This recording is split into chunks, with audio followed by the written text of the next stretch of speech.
Good morning, dear students. This is A.K. Yadav from KVIIP, Dehradun. Today we will study about the very first poem of Flamingo, My Mother at 66, composed by a renowned Indian poet, Kamala Das, who hails from Malabar, Kerala. This poem is a very touching poem. Now look at the contents. We will read about the poet. We will have a look at difficult words, go through the poem. We'll discuss the theme, other features and comprehension in that. The poem contains some difficult words which I would like to share with you all. They are dose, ashen, corpse, sprinting, spilling out, worn, ache, beside.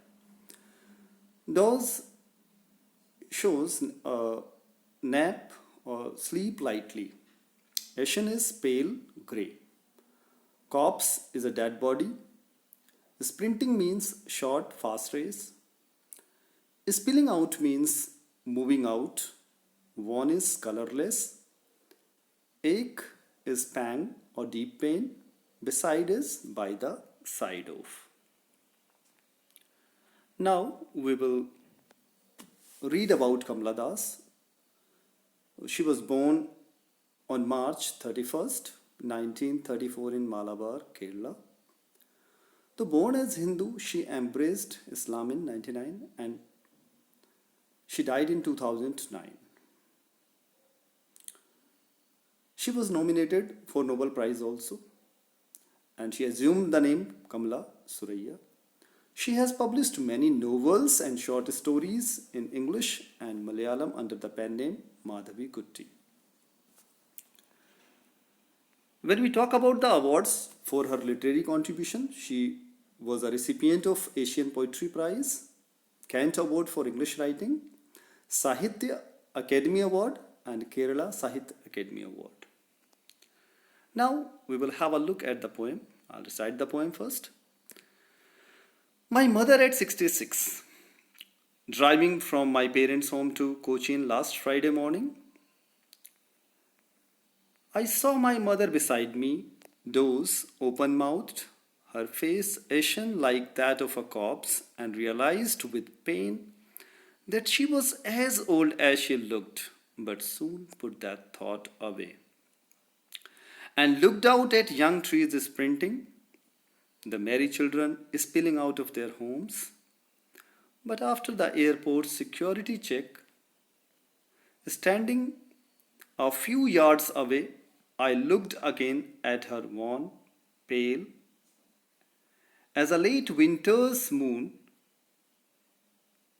and felt that old familiar ache, my childhood's fear. But all I said was, see you soon, Amma. All I did was smile and smile and smile. So, students, now we will start from the first few lines. Here, the poet starts from the first few lines in which we come to know that the poet had gone to meet her mother. She passed some time with her.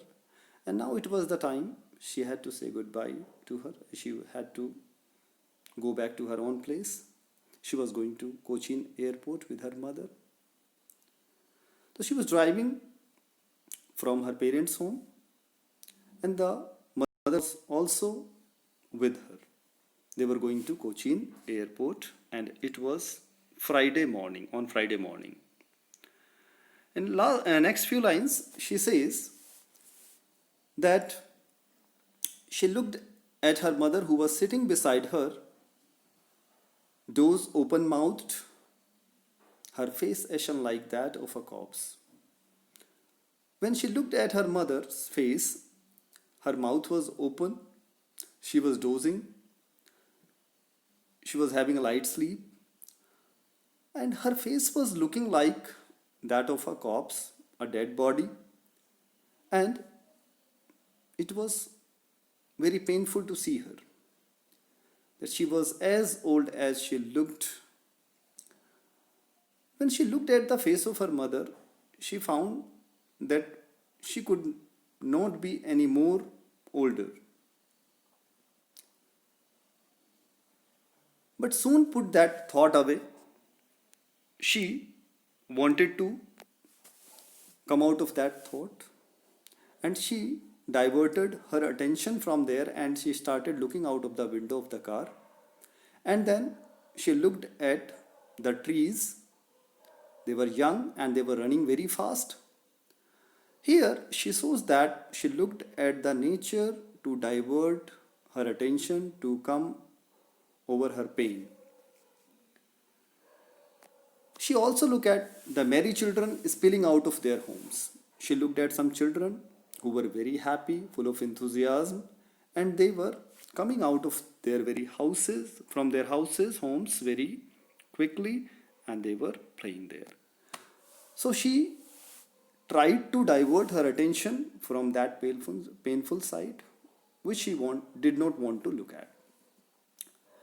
Now they reached the airport here, but after the airport security check, standing a few yards away, I looked again at her, worn, pale as a late winter's moon. When they reached the airport, she had to go through some security check and other formalities which a person has to do when he or she is there to have the flight on the airport. When she completed all this work, she had a look at her mother who was with her at a distance. When she looked at her, she found her pale, worn, and she compared her mother to the late winter's moon. Actually, in traditional way, we also, when we talk about winter's moon, it is at the verge of its decay, its death. In the same way, she finds that the mother is growing towards her last time, and perhaps she will not be able to see her mother for the next time, and felt that old familiar ache, my childhood's fear. But all I said was, "See you soon, Amma." All I did was smile and smile and smile. Here the poet talks about her childhood fear, her familiar pain, which perhaps she would have in her childhood. She reminded all of that fear. But all I said was, "See you soon, Amma." The poet was not in the condition to say anything else. So she did not say anything. She said only this, that she would see her soon, which shows some hope, and she reassures her mother that she will be back and she will see her. What she did now, she only smiled and smiled and smiled. Here, she has done a very good use of repetition. Now we will talk about the poetic devices which the poetess has used here. Through young trees sprinting, she has used personification and imagery.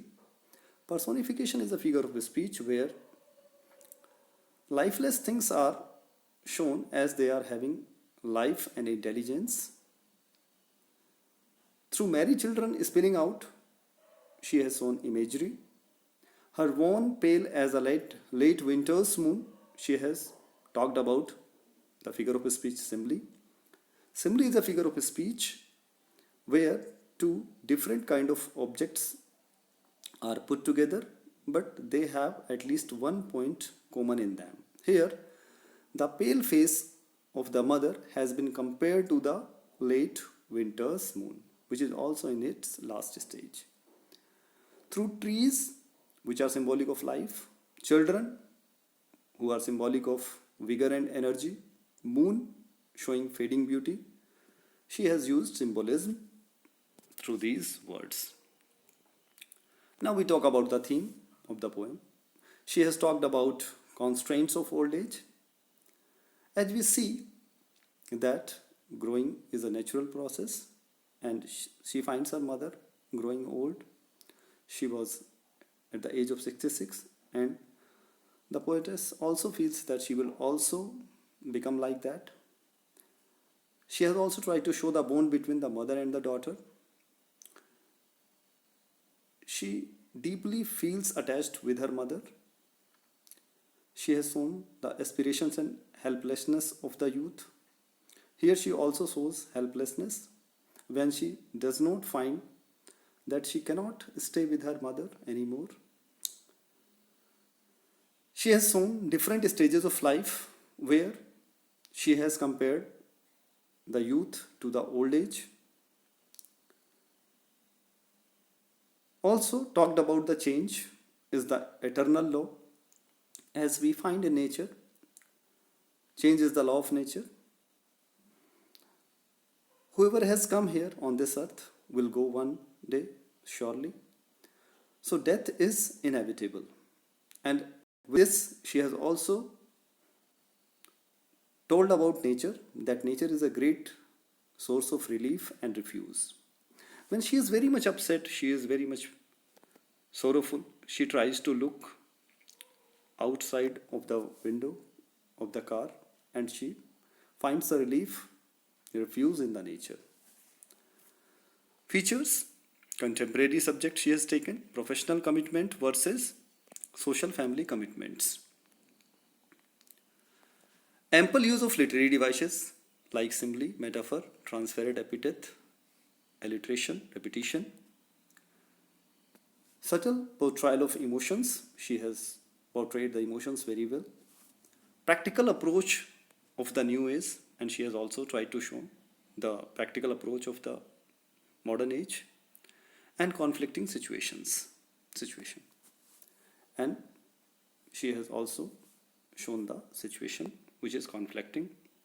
Now we will have a look at the comprehension check.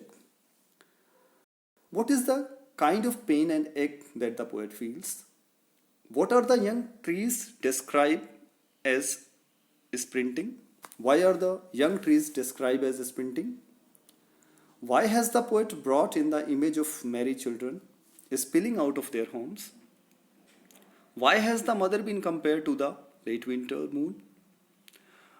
What do the parting word and simile of the smile of the poet signify? Comment on the universal appeal of the poem. And how do the parting words and smile reflect on the character of the narrator? Thank you. Thank you very much.